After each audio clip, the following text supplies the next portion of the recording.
Deux Chroniques, chapitre 26. Tout le peuple de Juda prit Ozias, âgé de 16 ans, et le proclama roi à la place de son père Amathia. C'est lui qui reconstruisit Élat et la ramena sous l'autorité de Juda, une fois le roi couché avec ses ancêtres. Ozias avait 16 ans lorsqu'il devint roi, et il régna 52 ans à Jérusalem. Sa mère s'appelait Jécolia, et elle était de Jérusalem. Il fit ce qui est droit aux yeux de l'Éternel, entièrement comme l'avait fait son père Amathia. Il s'appliqua à rechercher Dieu pendant la vie de Zacharie, qui savait comprendre les visions de Dieu, et tant qu'il rechercha l'Éternel, Dieu lui fit connaître le succès. Il entra en guerre contre les Philistins, et il démolit les murailles de Gath, de Jabné et d'Asdod. Il construisit des villes dans le territoire d'Asdod et chez les Philistins. Dieu l'aida contre les Philistins, contre les Arabes qui habitaient à Gur-Baal et contre les Maonites. Les Ammonites payaient un tribut à Ozias et son nom fut connu jusqu'en Égypte, tant il devint puissant. Ozias construisit des tours à Jérusalem sur la porte de l'angle, sur la porte de la vallée et sur l'angle, et il les fortifia. Il en construisit aussi dans le désert et il creusa beaucoup de citernes, parce qu'il avait de nombreux troupeaux dans les vallées et dans la plaine, ainsi que des cultivateurs et des vignerons dans les montagnes et au Carmel. En effet, il aimait l'agriculture.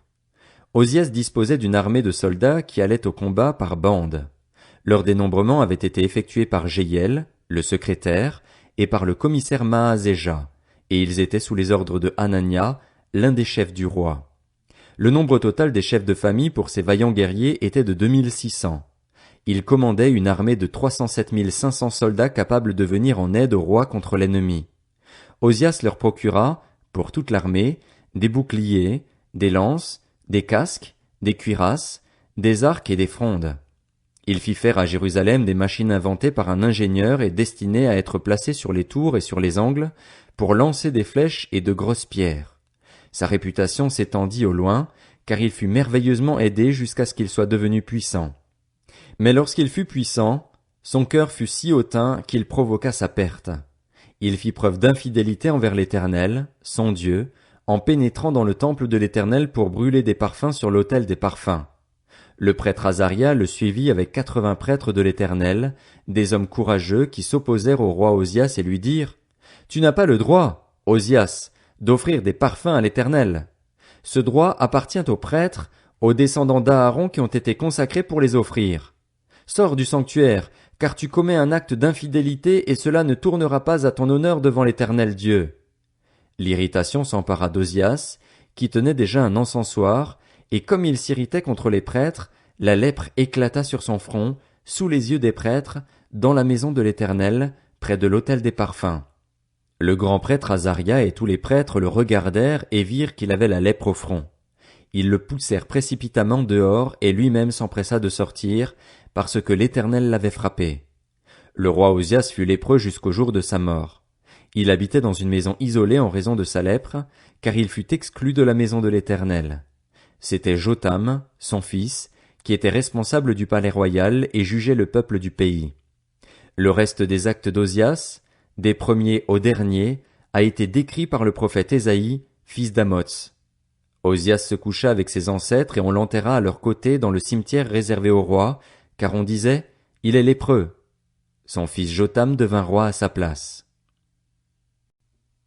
Deux Chroniques, chapitre 27. Jotham avait 25 ans lorsqu'il devint roi et il régna 16 ans à Jérusalem. Sa mère s'appelait Jérusha et c'était la fille de Tsadok.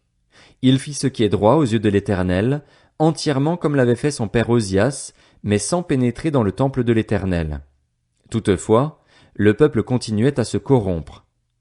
Jotham construisit la porte supérieure de la maison de l'Éternel, et il fit beaucoup de constructions sur les murailles de la colline de l'Ophel.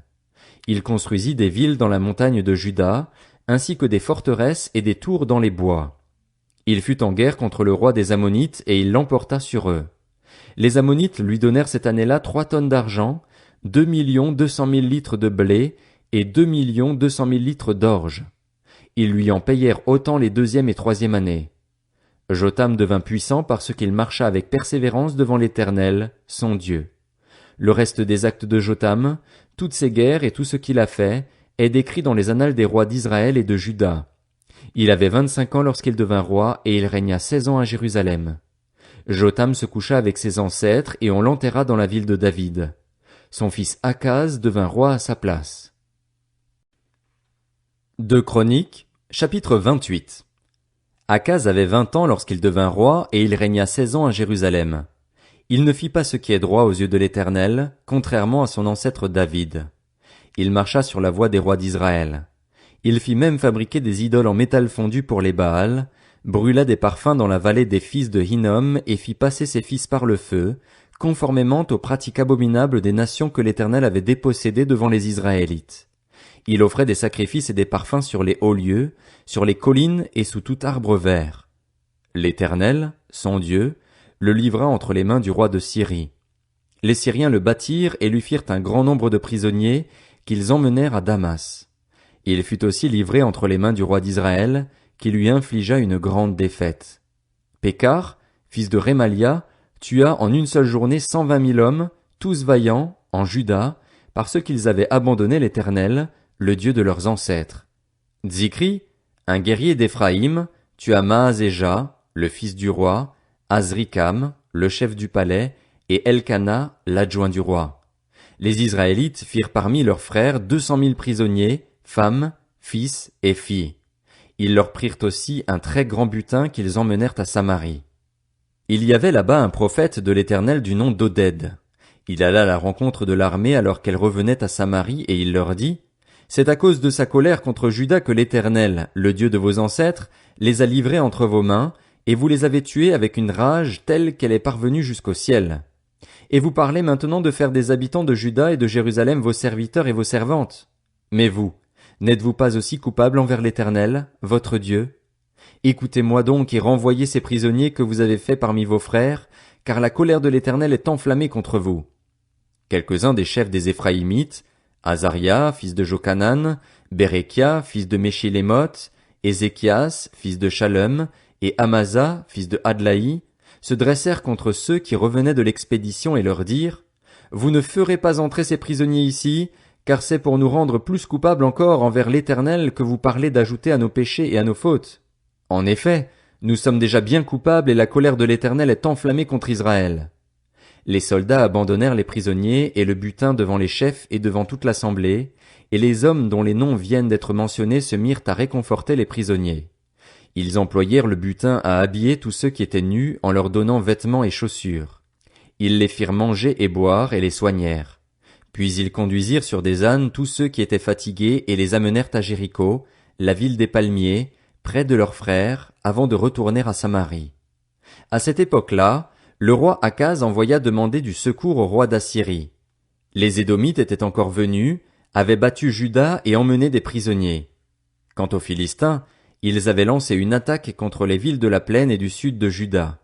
Ils avaient pris Beth-Shemesh, Ajalon, Guédéroth, Soko et les villes qui en dépendaient, Timna et les villes qui en dépendaient, Gimzo et les villes qui en dépendaient, et ils s'y étaient installés. En effet, l'Éternel avait humilié Juda à cause d'Akaz, roi d'Israël, qui avait poussé au dérèglement dans Juda et avait commis des actes d'infidélité envers lui. Tilgat-Pilnéser, le roi d'Assyrie, vint contre lui et le traita en ennemi au lieu de le soutenir.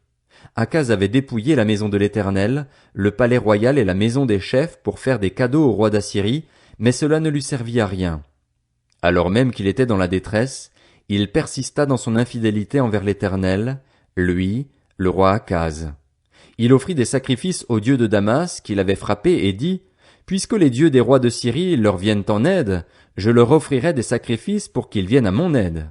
Mais ils provoquèrent sa chute et celle de tout Israël. Akaz rassembla les ustensiles de la maison de Dieu et les mit en pièces. Il ferma les portes de la maison de l'Éternel et se fit faire des autels à tous les coins de rue de Jérusalem. Dans chacune des villes de Juda, il établit des hauts lieux pour offrir des parfums à d'autres dieux. Il irrita ainsi l'Éternel, le Dieu de ses ancêtres. Le reste de ses actes, des premiers aux derniers, tout ce qu'il a fait est décrit dans les annales des rois de Juda et d'Israël. Akaz se coucha avec ses ancêtres et on l'enterra dans la ville, à Jérusalem, car on ne le mit pas dans les tombeaux des rois d'Israël. Son fils Ézéchias devint roi à sa place.